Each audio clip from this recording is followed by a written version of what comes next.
your syllabus. Okay, so this is your syllabus.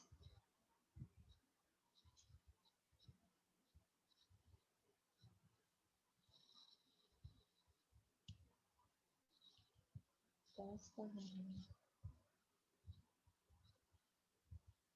Okay,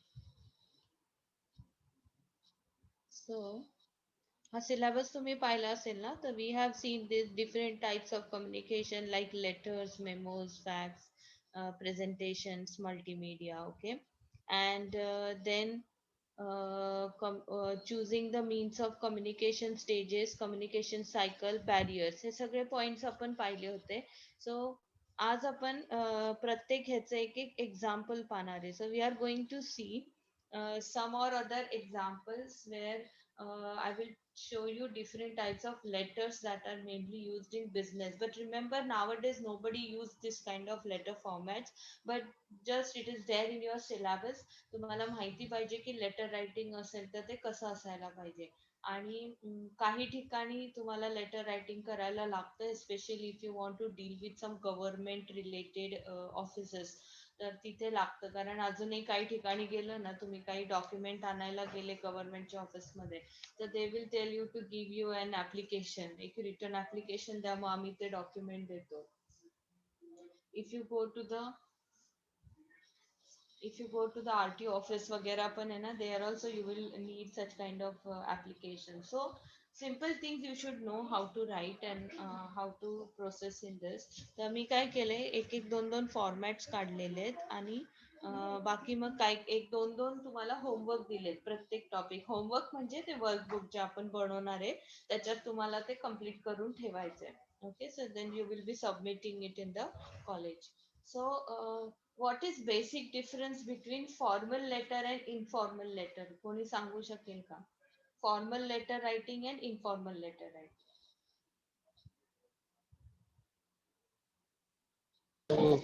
formal letter हम आपण लोग offices वगैरे इथे यूज करतो, ऑफिस असो. आणि इन्फॉर्मल फॅमिलीला हा. कुठं कोणाला, हम्म. तर तिथे आणि इन्फॉर्मल इन्फॉर्मल बरोबर बरोबर आहे. पण मग रायटिंग मध्ये चेंज काय होतो, काय फॉर्मॅट मध्ये चेंजेस काय होतात, हे स्पेसिफिकली हवंय मला.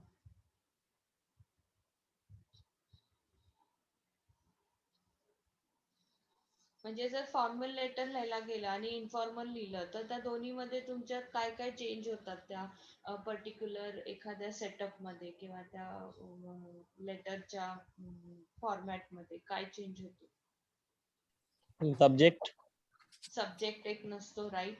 फॉर्मल मध्ये आपण सब्जेक्ट हा टायटल ऍड करतो, जो इनफॉर्मल मध्ये नसतो, right. So while just writing the addresses and you can directly start with the topic. You don't have to write the subject in informal one. Formal मध्ये it is compulsory. You have to mention the subject. Okay.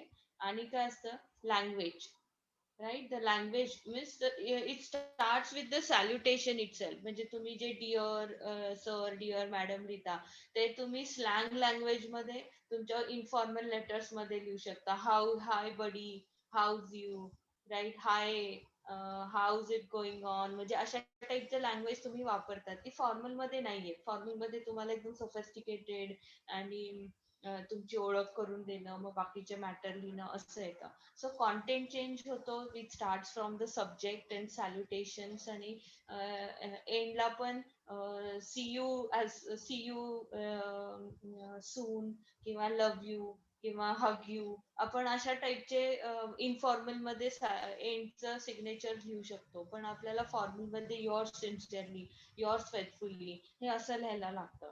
So हे तीन चार असे differences आहेत, जे basic differences आहेत जेव्हा तुम्ही लेटर रायटिंग करता फॉर्मल आणि इनफॉर्मल. आणि मग ह्याच्या व्यतिरिक्त काय बदलतं, तर there will be some changes in your language, the way you are trying to represent the topic.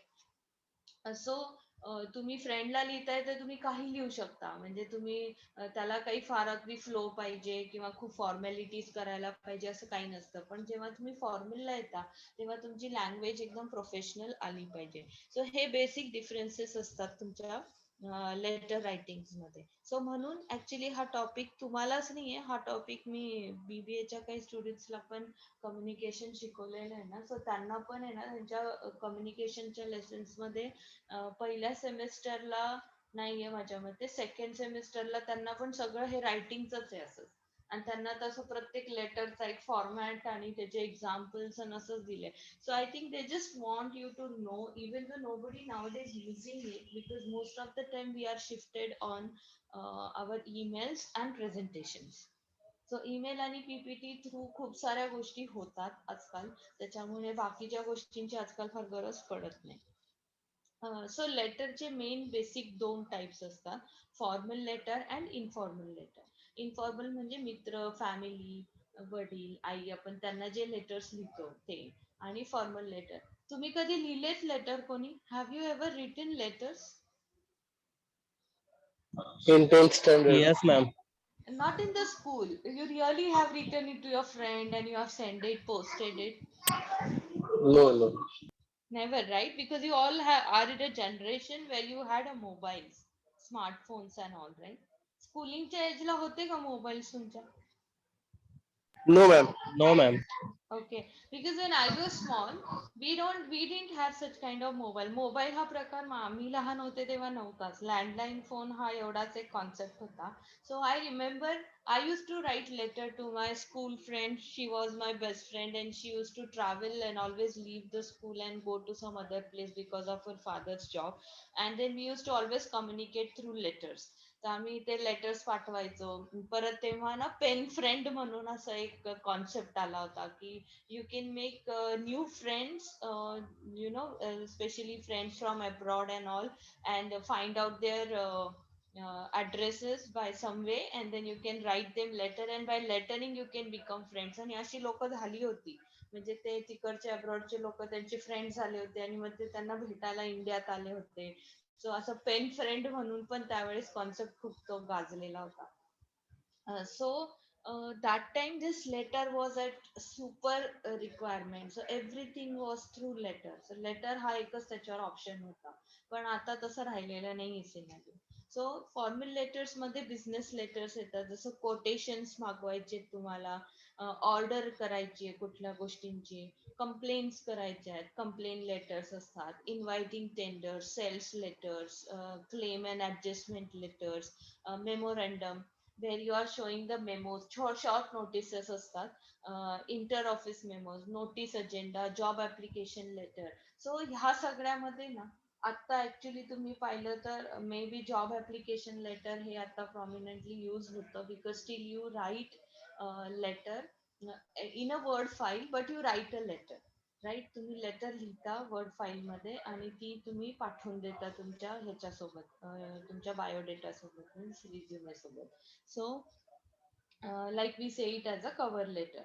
So ते एक तुमच्या करिअर मध्ये तुम्ही लिहाल. आणि मग हे बाकीचे ना ऑर्डर लेटर असतं, कोटेशन, कंप्लेन लेटर, हे वर्ड फॉर्मॅट वर तुम्ही लिहू शकता ॲज पर द रिक्वायरमेंट. कधी कधी कोटेशन मागवायला असं लेटर फॉर्मॅट करून ईमेल थ्रू ते अटॅच करून पाठवून देतात. सो अशा टाईपनी पण होतं. सो डिरेक्टली ईमेलवरच सगळं होतं असं नाही, कारण तुमचे जर ऑर्डर खूप मोठे असतील तर तुम्ही ते सगळं ईमेल मध्ये लिहू शकत नाही. मग तेव्हा तुम्हाला असं एक लेटर ड्राफ्ट करायला लागतं आणि मग ते अटॅच करून पाठवायला लागतं. So we can't say that totally it is not required. So you should know, right? Basic गोष्टी पाहिजे, कारण एक्झामला जेव्हा असं येतं ना लेटर रायटिंग वगैरे, तर मुलांकडनं ना असे मायनर चुका होतात. म्हणजे अड्रेस कुठे लिहायचा माहित नसतो, पहिला अड्रेस कोणाचा येतो, नंतर अड्रेस कोणाचा येतो, डेट आली पाहिजे हे माहित नसतं, सब्जेक्ट प्रॉपर लिहित नाहीत, राईट? सब्जेक्ट मेन्शन होत नाही नीट, त्याच्यानंतर सॅल्युटेशन्स कळत नाही की डिअर सर मॅडम काय लिहायचं, कॉन्टेंट चुकवतात, सिग्नेचर्स चुकवतात. सो बऱ्याचदा ह्या मायनर मिस्टेक्स होतात, because I guess we are more used to emails and जो short WhatsApp messages and all. So असं लेंदी प्रोफेशनल वे रायटिंग येत नाही, तो मेन प्रॉब्लेम होतो. So that is why we are going to see. So we are not going to see all these lists. We are just going to see some of them. So first is enquiry letter. So enquiry letter मध्ये mainly it is meant to enquire something, right? It is mainly meant for the enquiry. So if you want to enquire about any course, you want to inquire about anything, you can write a letter to that particular department and ask the about the stuff that you want to know. Okay, जसं मी इथे एक enquiry लेटरचा format टाकलेला आहे PPT मध्ये. Professional letters मध्ये एक लक्षात ठेवा, कधी पण पहिला जो ऍड्रेस येतो वरती, पहिला ऍड्रेस येतो तो ऍड्रेस तुमचा असतो. ओके, तर तुमचा ऍड्रेस, तुमचं नाव, तुमचं ऍड्रेस, तुमचा कॉन्टॅक्ट नंबर आणि डेट असते की हे लेटर कधी ड्राफ्ट झाले. त्याच्या खाली लगेच छोटासा गॅप असतो आणि त्याच्या खाली तुम्हाला दुसरा ऍड्रेस लिहायचा असतो, तो त्या कंपनीचा ऍड्रेस असतो ज्यांना तुम्ही लेटर पाठवताय. आणि मग तिथे सेम त्यांचं नाव, त्यांचं जे काही ऍड्रेस असेल तो आणि सगळे डिटेल्स तुम्ही टाकायचे. मग त्याच्या खाली परत स्पेस द्यायचा आणि मग सब्जेक्ट येतो. Subject is must in all the formal letters. Okay, you have to write for what you are writing letter. जसं ईमेल मध्ये subject is very important, letter writing also subject is very important. So you're writing subject inquiry about so and so things, right? Inquiry about stationery items, inquiry about the material that has been ordered, किंवा inquiry about this stuff. So तुम्ही जे काय असेल ते inquiryचं content लिहायचा. नंतर तुमचं letter सुरू होतं, मग डिअर सर, डिअर मॅडम, जे काय असेल ते. नंतर I am so and so. So when you are writing a formal mail, it is always to some company, some client or somebody who is officer, official ह्याच्यासाठी. तर त्यांना प्रत्येकाला माहित नसतं तुम्ही कोण आहे. So and nobody, you know, I undersign वगैरे पण लिहिण्याऐवजी you can write your name, because it becomes easy for that person to just recall and reconnect की कोणाकडनं आलं असेल हे लेटर आपल्याला, right? So you can write your name and then you can start with the content as per the inquiry, right? I am so and so, I'm working in this company as it is, so I would like to, we have this department and we in need of so such items, and I have come across that you are having this, you always sell this kind of items, so I would like to know do you can you provide us this, and is it still available, so can we have it within few days, असं तसं जे काही तुमची requirement असेल. Okay, आणि हा पहिला paragraph. असं लेटर 3 पॅरेग्राफ्स मध्ये लिहायचं असतं. पहिल्या पॅरेग्राफ्स मध्ये तुम्ही स्वतःबद्दल सांगता, म्हणजे तुम्ही का लेटर लिहिताय, तुमचं नाव, तुमच्याबद्दलची थोडीशी माहिती आणि तुम्ही ह्या लेटरला का लिहायला घेतले ते. सेकंड पॅरेग्राफ मध्ये तुम्ही ऍक्च्युली पॉइंट एक्सप्लेन करता की तुम्ही कोण, काय तुमचं रिझन आहे, तुम्हाला काय काय हवंय आणि कशासाठी तुम्हाला इन्क्वायरी करायची आहे. आणि थर्ड ह्याच्यामध्ये तुम्ही कन्क्लूड करताय की I am looking forward for your reply, or looking forward for the positive reply, or I'm looking forward for our further deal regarding these items, so kindly contact us as soon as possible. Okay, असं तुम्ही सगळं लिहिलं, thanking you, yours sincerely, आणि तुमचं नाव, signature आणि हे. So अशा पद्धतीने हा फॉर्मॅट असतो. तर हा 3 पॅरेग्राफ मध्ये लिहायचा आहे तुम्हाला. ओके, सो सगळे फॉर्मॅट्स तुम्हाला तसे मोस्टली करायचे लेटर्सचे. So this is another sample. इथे आता एक्झाम्पल टाकले मी, sample enquiry letter for exchanging of car. Car एक्सचेंजच्या कंपनीला त्यांनी एन्क्वायरीसाठी लेटर लिहिलेलं आहे. So he is a Ramlal Verma, Pitampura, Delhi, mobile number, date. Okay, to ज्यांना लिहिलंय त्यांना Jeevan industries, south Delhi. Okay, subject enquiring the details of car exchange scheme. Dear sir, madam, because he don't know who is dealing with that particular scheme, so he has mentioned both the genders. Okay, if you know the particular person, mention dear sir or madam. I am Ramlal Varma writing this letter to you to know regarding the car exchange scheme. I saw your advertisement for an exchange of old car in Dainik Bharat today. I am interested in exchanging my old car to get the new offered car through the exchange scheme. आता हा paragraph बऱ्यापैकी मोठा झालाय. So तुम्ही जर सगळं एकाला एक चिकटून लिहिलं आणि त्याचा स्पेस नाही सोडला, तर काय होतं, ते रीड करायला कॉन्टेंट मध्ये अवघड जातं आणि मेमराईज होत नाही समोरच्याला, राईट? म्हणून त्याला गोष्टी क्लिक होण्यासाठी छोटी छोटी स्पेस सोडायचे एक ठराविक ठराविक ह्याच्यानंतर. म्हणून ते 3 पॅरेग्राफ मध्ये लिहायचं.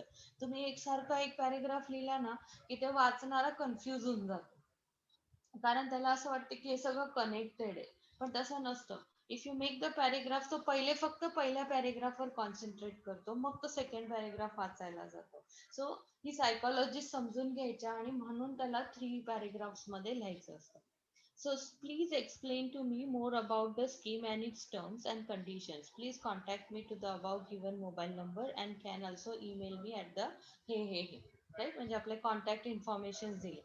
Thanking you sincerely, Ramlal General Manager. So त्यांनी त्याचं सगळं असं हे लिहिले. So this is how you can make the inquiry letter. So you can inquire about whatever the topic is given to you and you can write a letter. So तुम्हाला book मध्ये अशा format मध्ये letter लिहायचंय. तर तुम्हाला मी खाली examples म्हणजे तुम्हाला मी हे टॉपिकच दिलेले आहेत मोस्टली, की तुमचं नाव हे असेल आणि या व्यक्तीला तुम्हाला ह्याच्या संदर्भात लेटर लिहायचंय, असं सगळं कॉन्टेंट दिलेलं आहे मी. तर तुम्हाला त्याप्रमाणे सेम या पॅटर्न मध्ये अशाच पद्धतीने तुम्हाला लेटर ड्राफ्ट करायचं. आज आपल्या लेक्चर मध्ये जर सगळं संपलं तर मी आज या स्लाइड्स आपल्या सरांना शेअर करेल, ते तुम्हाला पाठवून देतील मागच्या वेळेस सारखं. सो तुमच्याकडे हे पण राहील आणि होमवर्कचे पण राहतील. Okay. Next is complaint letter. Now this is sometimes you really need because there are many things happening around and we always face problems, right? Like sometimes even on the online orders also you will find that the material you received is defective, or your order is not coming on time, or they are delaying it even though you have requested it on urgency, or you had paid and it is not getting refunded. So there are a lot of issues happening nowadays and we keep complaining about this thing. So complaint letter बऱ्याचदा लिहायला लागतं. Especially suppose सोसायटीमध्ये काही issue होतोय आणि तुम्हाला सोसायटीमध्ये त्याचं कंप्लेंट करायची आहे, तर तुम्हाला अशा कंप्लेंट फॉर्मॅटमध्ये लेटर लिहून त्यांना द्यायला लागणार आहे. You can't just verbally say or WhatsApp on the office website and all that. तसं नाही करू शकत तुम्ही. काही गोष्टी डॉक्युमेंटेड लागतात, ते त्या पद्धतीनेच लागतात. सो कंप्लेंट लेटर लिहायला लागतात. मध्ये एकदा एक असेच काही ह्याची मुलं आहेत जे ऑन्टरप्रिनरल कोर्स करतायत, एक ऑन्टरप्रिनरल ह्याच्यासाठी, म्हणजे how to start their own business and all. So तिथे एक सर आले होते आणि त्यांनी त्या मुलांना ईमेल्स ड्राफ्ट करायला लावले होते. त्यांना सांगितलं होतं की तुम्ही अशा ऍक्च्युअल कंपन्यांना ईमेल लिहा की ज्याच्यातनं त्यांना रिप्लाय आला पाहिजे तुम्हाला असा. तर त्यांनी एका मुलीला सांगितलं होतं की डीमार्टला ईमेल टाक, त्यांच्या कंप्लेंट आय डी वर जा आणि त्यांना डीमार्ट मध्ये मेल लिही आणि तिथे त्यांना लिही की या कोविड पॅन्डेमिक मध्ये पण तुम्ही अजिबात तिथे रूल्स फॉलो होत नाहीयेत या तुमच्या ब्रांच मध्ये, आणि लोक खूप बिना मास्कचे दिसले, लोक व्यवस्थित डिस्टन्सिंग पाळत नव्हते वगैरे असं तसं. तो that was a severe concern वगैरे असं तसं लिहून ते म्हणे तू मेल ड्राफ्ट कर. सो तिने मेल लिहून पाठवला त्यांना आणि आयडियली डीमार्ट वाल्यांचं रेकॉर्ड आहे वाटतं की ते कोणाला पटकन रिप्लाय करत नाही, तर तिला रिप्लाय आला होता त्यांचा. So that's what they said, ki the way you write, it makes other people to respond. They feel the severity and they respond you, right? So complaint letter चा purpose असतो की तुमचे issues तिथपर्यंत पोहोचले पाहिजे. So either by email or by on a letter you have to make this kind of things. So पहिले process same आहे. Address काही बदलत नाही, कुठेच बदलत नाही. पहिला तुमचा राहतो, दुसरा तुम्ही ज्याला लेटर लिहिताय त्याचा राहतो. सब्जेक्ट पण येतो, हे काही बदलत नाही. आता फक्त प्रत्येक लेटर प्रमाणे तुमचं कॉन्टेंट आणि सब्जेक्टचा मॅटर बदलणार आहे, म्हणजे सब्जेक्ट समोर काय लिहायचंय ते बदलणार आहे. Okay. Complaint regarding incomplete delivery, त्यांचं काय ते incomplete delivery. Dear mister Hall, नाव ही नोज की कोण ते बघत होतं, सो त्यांना लिहिलं. I want to call your attention to your first delivery of LaserJet printer set on October 5 under the transaction code. आता कंप्लेंट लेटर जेव्हा तुम्ही लिहिता, जसं फॉर एक्झाम्पल तुमच्या बाबतीत असं झालंय की तुम्ही अमेझॉन वरनं एखादा शूज मागवला आणि शूज आल्या त्याचं सोल तुटलेलं होतं. The moment you open the box and you see की ते सोलला क्रॅक गेलेला आहे, so you know it is of no use, right? So you again packed it. आता ते लगेच रिफंड घेतात, पण इमॅजिन करा की त्यांचं नो रिफंड पॉलिसी होती and you ordered in that and now you want to write a complaint की असं असं झालंय.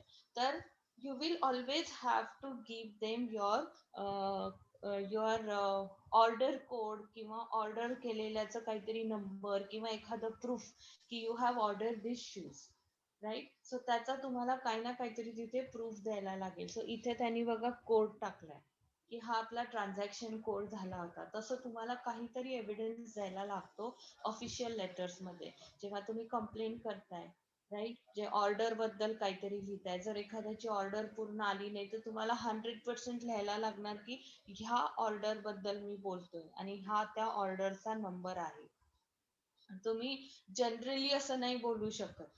Okay, especially when it is a complaint letter, because you are now making an allegation on someone, so you have to be very specific की कुठल्या product बद्दल आणि काय issue चाललेला आहे. So that is what you have to write. Our records show that only 1750 units were delivered on the said day as stated in delivery form and checked by our staff. As per our contract, a total 2000 units were supposed to be delivered.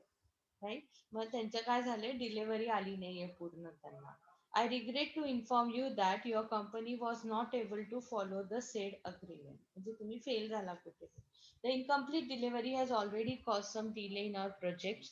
As such, I request you to immediately act on the problem and deliver us the lacking units together with the second delivery on October 15th.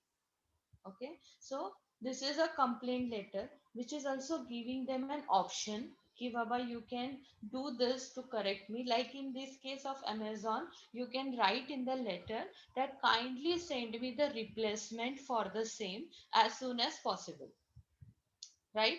Or if it's not getting replaced, kindly refund my money. So please let me know what action you will be taking with this concern, and you can contact me on this number or this email ID. So तुमच्या Amazonच्या related तुम्ही असं लिहा. So तुमच्या बिलाचं हे वगैरे हे सगळीकडे लागतं, राईट. सो हे ह्याच्यामध्ये डिफरंट काय तुमच्या एन्क्वायरी पेक्षा की तुम्हाला इथे एखादा प्रूफ प्रोव्हाइड करायचा आहे की तुम्ही का त्या गोष्टीबद्दल कंप्लेंट करताय आणि एक्झॅक्टली कुठल्या गोष्टीबद्दल कंप्लेंट करताय. सो ह्या गोष्टीला तुम्हाला सो ऑफिशियली प्रोफेशनली जेव्हा आपण राहतो तेव्हा आपल्याला नेहमी विथ प्रूफ्स अँड एव्हिडन्सेस बोलायला लागतं. तुम्ही जनरल स्टेटमेंट्स पास नाही करू शकत.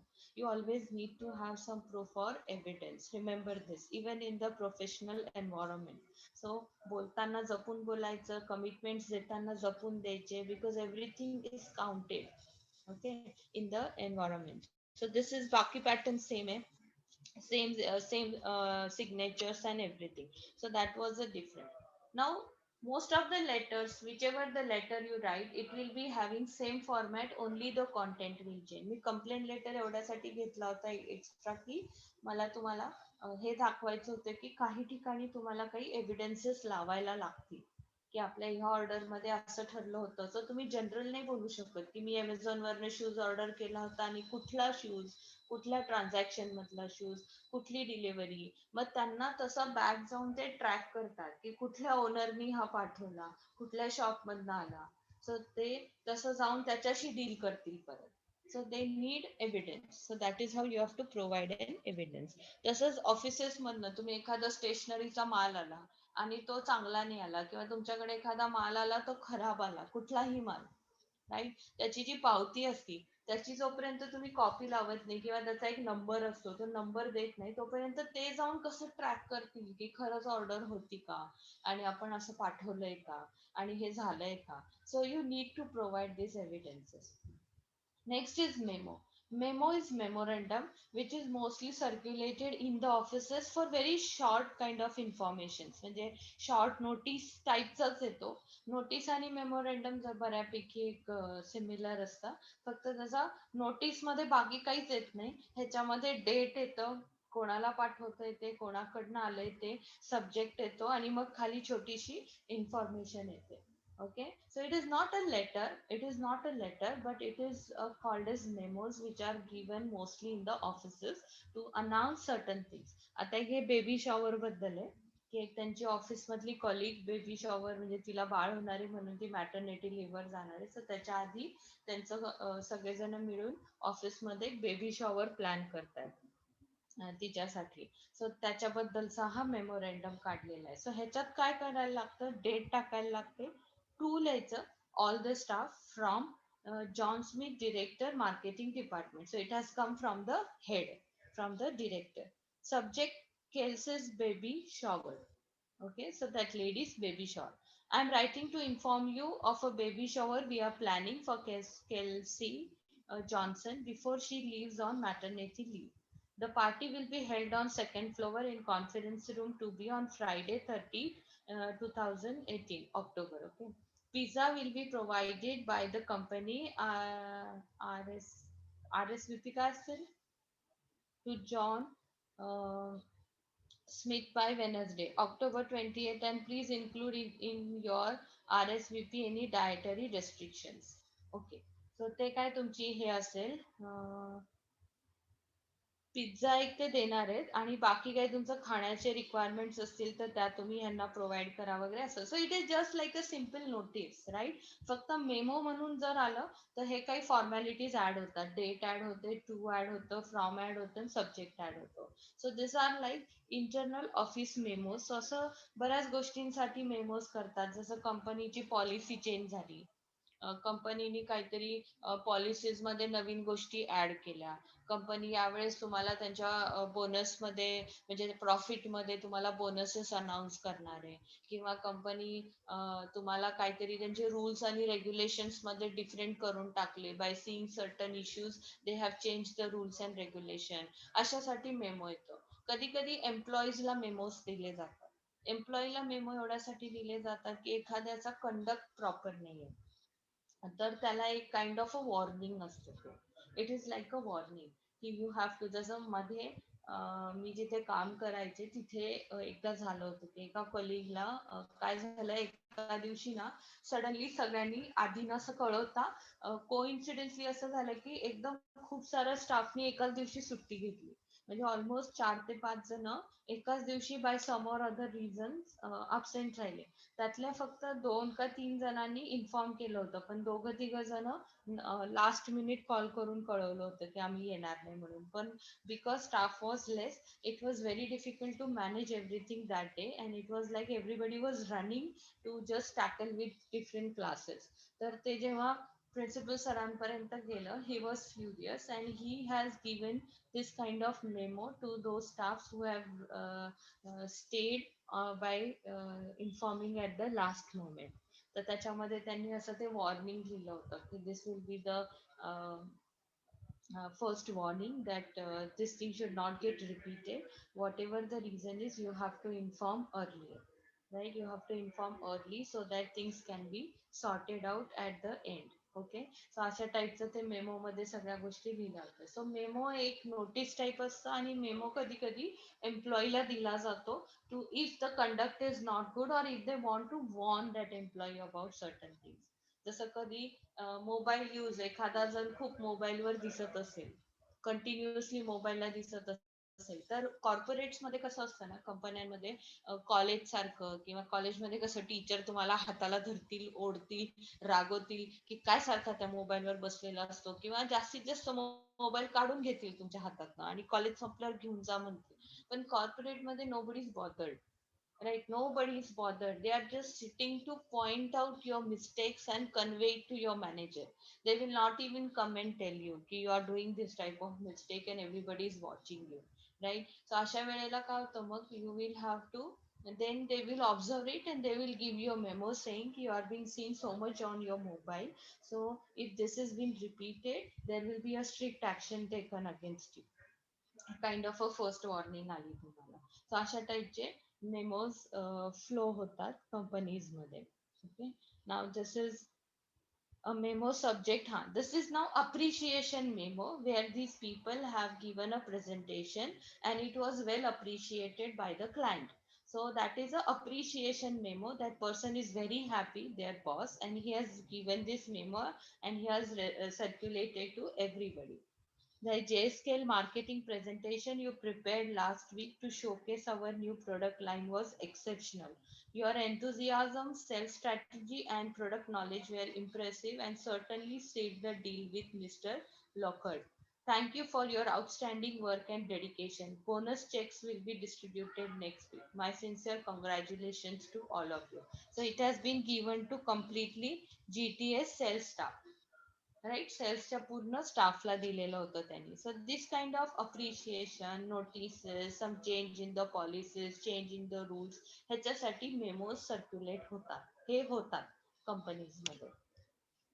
Okay so this is something with cell phone. I have told you the example की cell phone use at workplace is prohibited. So हे पर्टिक्युलरली कोणाला लिहायचं तर त्याचा एक फॉर्मॅट दिलाय की you can right in this way and just write the name to whom you want to write and write the date and just send this content. So this is same with the mobile thing.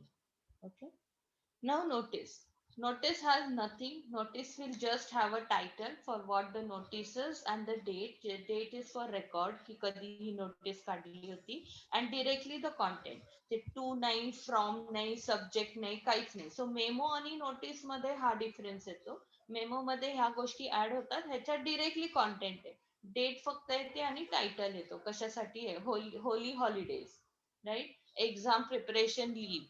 So all the MBA first year students or semester 2 attending students are being informed that their exam will be starting from this date. So their preparatory leave begins from this date.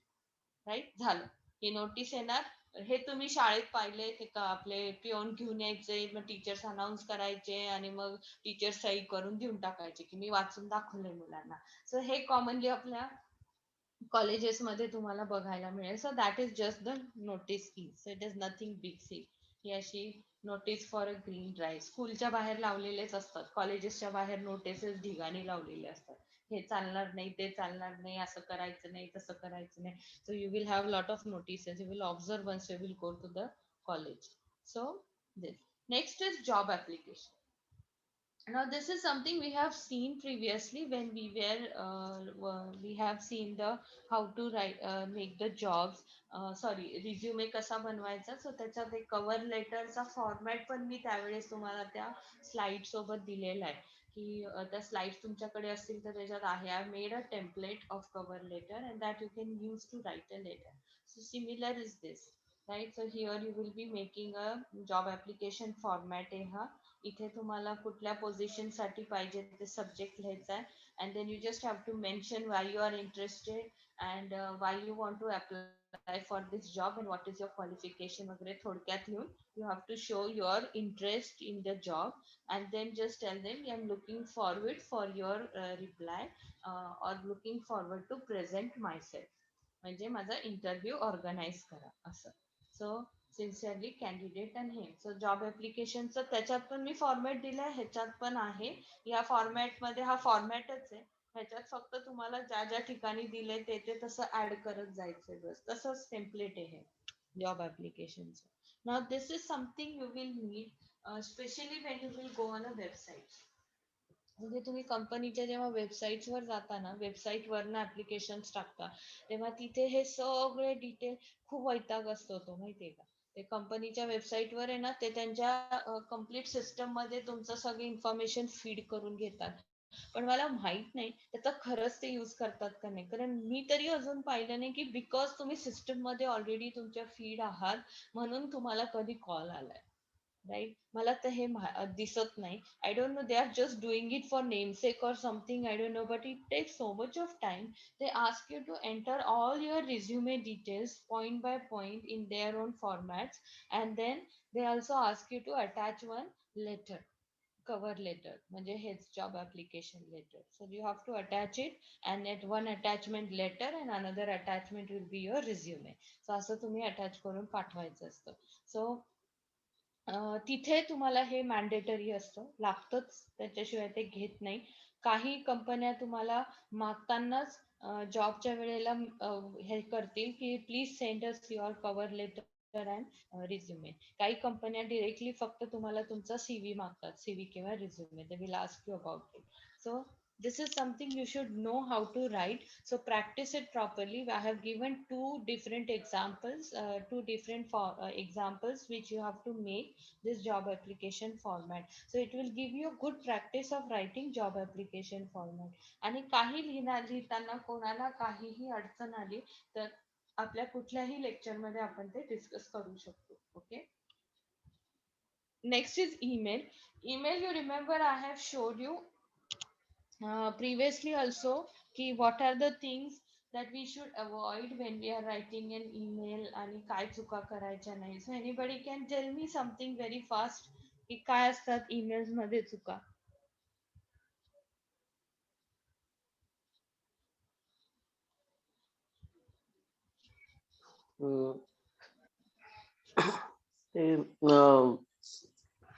Forward करायचं नाही, एकतर कोणी forward केलेलं दुसऱ्याच तसं forward नाही करायचं, कारण की प्रिव्हियस सगळं डिटेल्स येतात त्याच्यामध्ये. ही एक चूक होऊ शकते ईमेल लिहिताना. त्याच्यानंतर जे काही आपण शेवटी थँक्स अँड रिगार्ड्स लिहितो तिथं आपलंच नाव प्रॉपरली लिहिलंय की नाही ते चेक करायचं. सब्जेक्ट शुड बी स्मॉल, म्हणजे मोठा लांबलचक सब्जेक्ट नसला पाहिजे. एक्झॅक्टली. आणि बऱ्याच जण आय हॅव सीन दिस, लोक ना सगळं म्हणजे जे काही मेसेज लिहायचा आहे ना तो सगळा मेसेजचा मेसेज पण ह्याच्यात लिहून मोकळे होतात सब्जेक्ट मध्ये. आय डोंट नो कुठलं लॉजिक आहे. म्हणजे सगळं कॉन्टेंट तुम्हाला जे काही इन्फॉर्मेशन द्यायची आहे ना ती सगळी त्या सब्जेक्ट मध्ये टाकलेली असते. So this is not a correct way. Subject is just mean to see. जसं मी तुम्हाला इथे दाखवते, एक minute.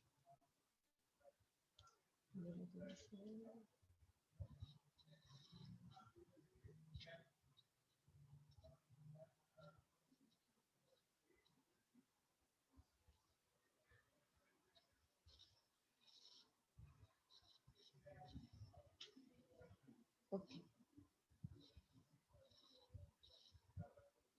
Okay.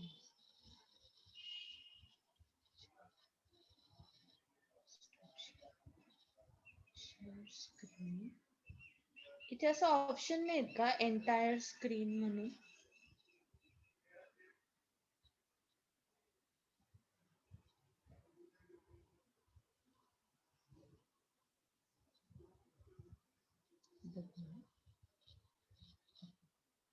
I hope it is done now. माझं चुकत काय होतं माहिती का, while sharing the screen I used to only click on the slides. So if I go on other window it used to be saying की sharing pause केलंय तुमचं म्हणून. असं असं होतं. आता माझं ईमेलचं हे दिसतंय तुम्हाला, ईमेलचं हे page? Yes ma'am. Okay. Yes ma'am. So ईमेलच्या पेज मध्ये तुम्हाला इथे दिसतंय ना की दीज, आता मला इथे सगळं असं डिटेल्स दिसत आहेत बघा. Job hiring, funds, eagle eye equities and all. So हे जे ना these are all called subjects, right? And because of these subjects I know for what this message has come to me. Okay, now see, these are all different types of people keep sending from Naukri and all these different types of job requirements. And now I know ki why they are sending me this mail. So I decide whether I want to read it or not. See, most of them I just don't read also because they are mostly like advertisement or this. So this is how you will see but this is the importance of writing a subject. Now if you write any mail without a subject, this part in the center part हा जो मध्ये लिहिलाय, for example, Pooja from jobs for her, upload your resume, update your preferences and get hired, हे तिने त्या subject मध्ये टाकलंय. तर इथे जर आता तिने ब्लँक ठेवलं असतं ना तर हा एरिया सगळा ब्लँक असता. आता मला एवढंच कळलं असतं की पूजा फ्रॉम कोण जॉब्स फॉर आलेले, तिच्याकडनं मला मेल आलाय पण तो कशासाठी आहे काय आहे मला ते काहीच कळत नाही. So this type of issues happen when there is no subject. So remember this, you have to write subject, never miss writing subject. So if you go to the compose, you will open the email site, right? Email writing. So इथे 2 मध्ये तुम्ही कोणालाही, for example अद्वैत नावाचं कोणी नाहीच आहे. Okay, he is my friend Advait Dixit म्हणून आहे माझा मित्र. तर त्याला मी suppose mail, I selected his mail I D, or I will type down the mail I D if there is a new person, then there is a CC, there is a PCC. Okay, CC option is mainly used to put your manager or someone in the loop, त्यांना फक्त loop मध्ये ठेवण्यासाठी तुम्ही CC मध्ये नावं टाकू शकता, त्यांना तो ऍड्रेस नसतो मेल. बीसीसी मध्ये ब्लँक कार्बन कॉपी असतं ज्याच्यामध्ये हिडन ईमेल आय डीज राहतात. जसं for example Advait Ankur, right, मला एखादा मेल अद्वैत आणि अंकुरला लिहायचा आहे, तर मी ह्याच्यामध्ये टू मध्ये अद्वैतचं नाव टाकलं, अंकुरचं नाव टाकलं, ओके. आणि तोच मेल सपोज मला लूप मध्ये मला पाडळे सरांना लिहायचे, तर मी इथे पाडळे सरांचं पण नाव टाकलं.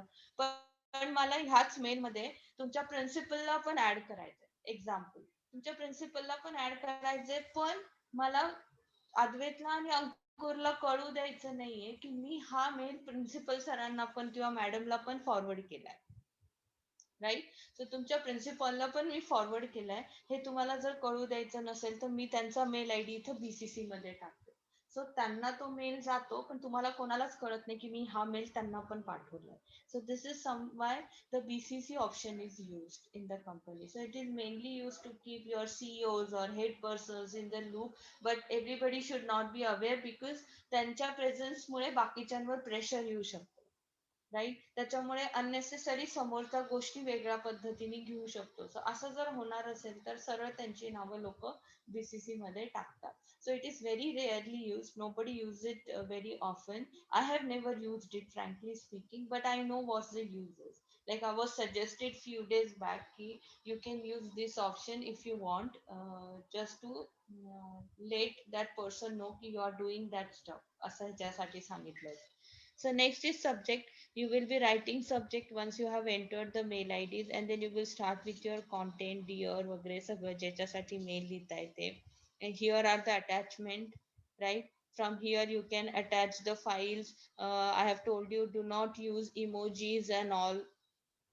सो इमोजीज वगैरे वापरायचे नाही, बाकी काहीच वापरायचं नाही. नॉर्मली जो फॉन्ट असतो तो नॉर्मल असतो. Do not write very long emails. If the content is very big you make a word file and attach it, but don't write very long emails. Emails short असतात ज्याच्यामध्ये तुम्ही थोडक्यात माहिती दिलेली असते लोकांना. कारण एक ना, तुम्ही ह्युमन सायकोलॉजी बघा, तुम्ही स्वतः सुद्धा व्हॉट्सअपवर आलेले लॉंग मेसेजेस आपण कधीच वाचत, खूप तुमच्या पूर्ण बॅच पैकी हार्डली काही मुलं असतील जे खरंच बसून प्रत्येक मेसेज व्यवस्थित वाचा. जसं कळालं की मोर मोर मोर वर क्लिक करायचंय तसा तो मेसेज वाचायचं सोडून देतो आपण majority time.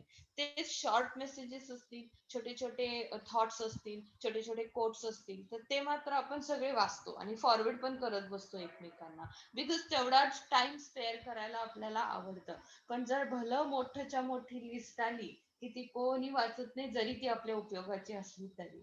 So same logic you have to always remember while writing a letter, while writing an email. Do not make it too lengthy. Nobody is going to read it because they will feel tired about the way you have written and they will not remember for what this really mail is. So always write it in a short.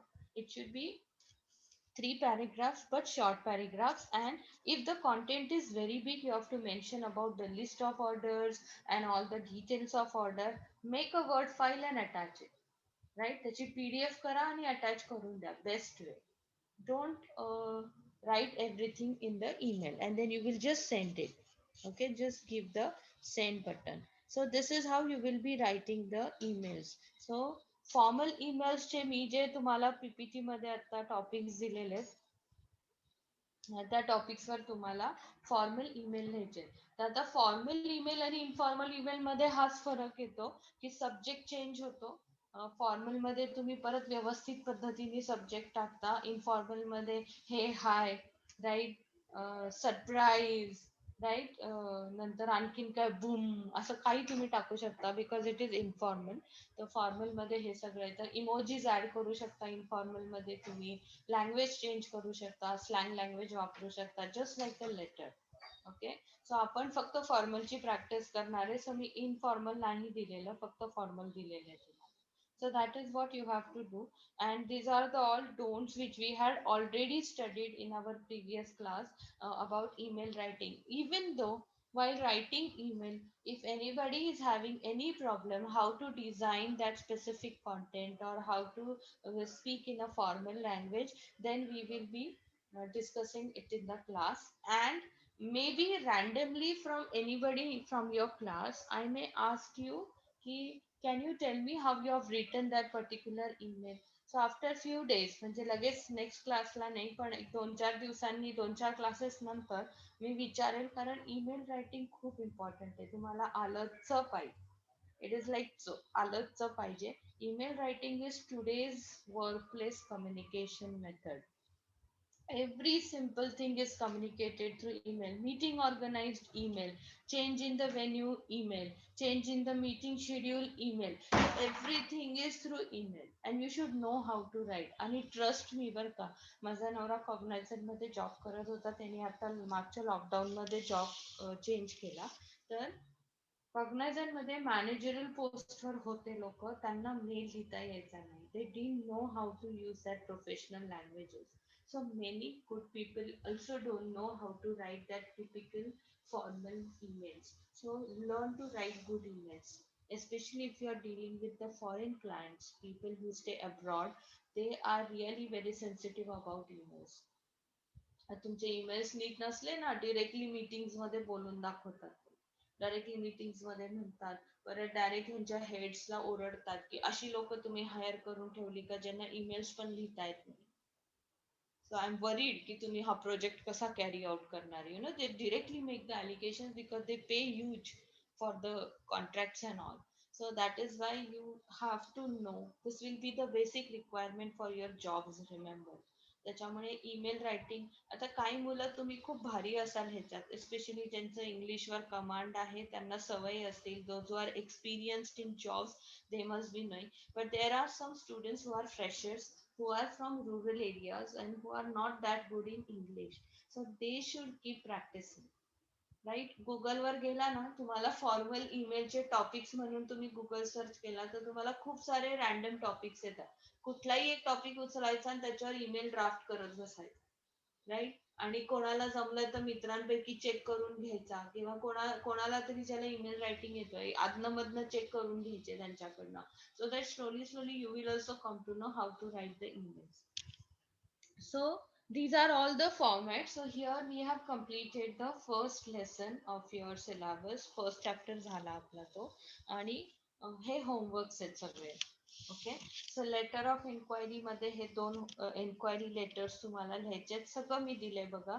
You R अनशुर और आशिका, a student resident of this from Mumbai, and you want to be a and wants to be a choreographer. So write a letter to the director, National Institute of Choreography, Pune, seeking information about their course, admission procedure, eligibility criteria and other necessary details. So तुम्हाला आता ह्याच्या related enquiry letter draft करायचं.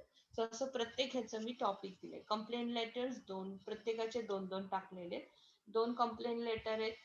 एक बुक्सच्या बाबतीत ते की त्यांनी books जे पाठवले ते रिप्लेसमेंट हवी आहे म्हणून, आणि दुसरं तुम्हाला डेली न्यूजच्या एका न्यूजपेपर, कुठलाही न्यूजपेपर तुमच्या चॉईस सगळ्या, त्यांच्या एडिटरला तुम्ही लेटर लिहिताय अबाउट द व्हॅन ड्रायव्हर्स, जे स्कूल व्हॅन्स चालवतात, त्यांचे रॅश ड्रायव्हिंग, आणि खूप मुलं भरलेली असतात त्या व्हॅन मध्ये. सो त्याची काळजी वाटते म्हणून तुम्ही त्यांना एडिटरला हे लिहिताय की प्लीज टेक अ नोट आणि कुठेतरी हे पब्लिश करा, so that they will get aware about all this thing and everybody will get aware. So तुम्हाला त्यांना ते अवेअरनेस करून द्यायचं. मेमोचे 2 टॉपिक्स दिलेत. Informing employee about company policy or process change and providing an update on 3 projects or goals. Job application 2 दिलेत. एका ह्याच्यामध्ये तुम्हाला post of accountant in Pioneers Limited कंपनीमध्ये, आणि दुसऱ्या ह्याच्यात पोस्ट ऑफ MBA फिनान्स साठी त्यांना लोक, MBA फिनान्स झालेली लोक हवी होती. सो त्याच्यासाठीचं रिक्रुटमेंट आहे. So that you can write, and these are the 2 emails. So one, you have to write an email asking for the vacation. So हा कॉमन ईमेल आहे, जो तुम्हाला कंपनीत पाय टाकलं की लागतो. तुम्हाला सुट्टी हवी असली की तुम्हाला वेकेशन साठीचा ईमेल ड्राफ्ट करून आधी परमिशन घ्यायला लागते, ते सँक्शन करून घ्यायला लागतं, मग तुम्ही कामं तशी हँडओव्हर करून लीव्ह वरती जाऊ शकता, जेव्हा ती लॉंग लीव्ह असते, म्हणजे मेनी डेज लीव्ह असेल तसं. नंतर complaint regarding the quality of headphones. नाव complaint letter you have known, but you should also know how to write a email, because अमेझॉनला वगैरे लिहिताना तुम्ही लेटर नाही पाठवणार आहे, तुम्ही त्यांना ईमेल थ्रू लिहिणार आहे. So regarding the quality of headphones. So you have ordered some headphones, any website you take and you are writing them, any email you create, email तुमच्या मनाने क्रिएट करा त्या लोकांचे आणि तसे ईमेल आयडीज वरती तुम्ही पाठवा. So this will be the way you will B writing. आता ईमेल लिहिताना मात्र तुम्हाला तो फॉर्मॅट जो मी दाखवला होता आता इथे, म्हणजे आपण कंपोज मध्ये गेल्यावर जे दिसत होतं, टू लिहायचंय, टूच्या पुढे त्या xyz@gmail.com. ओके, मग सब्जेक्ट जे काय होतं, replacement for headphone, receive damage headphones, not happy with headphones, whatever your subject is. Okay, नंतर इथे येणार dear sir madam, I am so and so customer, loyal customer of your website. I have been ordering many stuff and it were always good, but this time I have received a headphone which was really an expensive one and I had already paid with my credit card. त्याचं ट्रान्झॅक्शनचा ID द्या पाहिजे तर, आणि मग मला असं headphone damage आलाय. This was really disappointing because I really need the headphones at urgency because of my work from home issues, and I was looking forward as your trustable website म्हणून. So this is my genuine request that kindly send me the replacement as soon as possible. Okay, looking forward with your positive reply. Thanks with regards आणि हे.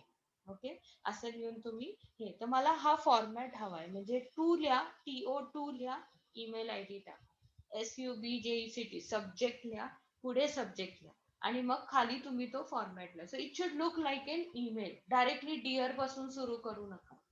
Okay, पाहिजे तर CC add करा, BCC add करा, मला काहीच problem नाही, पण एखादं कंपोज मध्ये जाऊन मेलचा फॉर्मॅट ओपन करा आणि त्याच फॉर्मॅट मध्ये तुम्ही तो मेल ड्राफ्ट करा.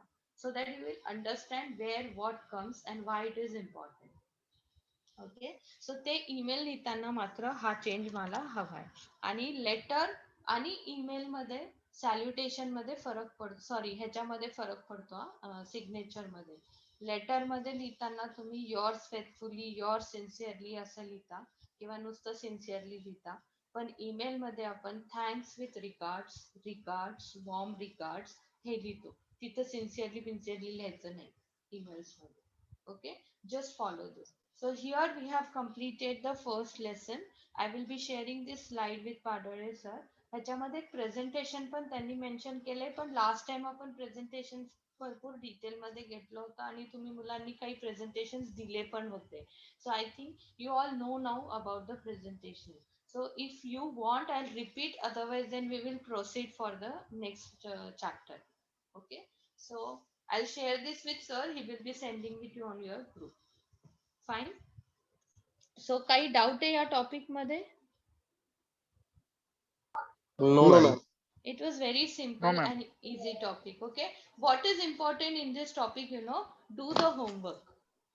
राईट, स्वतः लेटर लिहून बघा, म्हणजे तुम्हाला काय चुका होऊ शकतात आणि आपण काय चुकू शकतो याचा अंदाज येईल. चुकलं तर चुकू दे, कॉलेजकडेच राहणारे हे तुमचे इंटरनलच असतं exam. So don't worry about that. Worry about whether you are able to think in a professional way or not. त्याच्यासाठी प्रॅक्टिस साठी हे दिलेलं आहे सगळं. So make a notebook or a pages and just copy this all homeworks in that and this will be your workbook. So प्रत्येक ह्याचे असे homeworks येतील तुम्हाला जे वर्कबुक मध्ये करायचे. ठीक आहे, okay, then we'll stop here. It's already 9. Okay, so Okay, ma'am. okay. Thank you, ma'am. Take Thank you, care, ma'am. everyone, Thank and you, good ma'am. night. See you all. Bye. Thank you.